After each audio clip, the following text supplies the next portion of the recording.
लीन निरंतर हो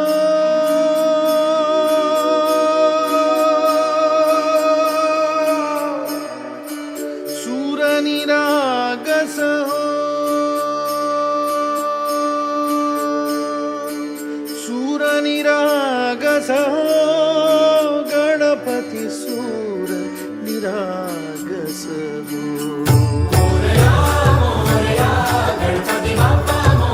उद्या आमचा महाराष्ट्रातला सगळ्यात मोठा पहिला आगमन सोहळा आहे. सर्व गणेश भक्तांनी आगमन सोहळा आणि दर्शनासाठी कोल्हापूरला या. गणपती बाप्पा मोरया.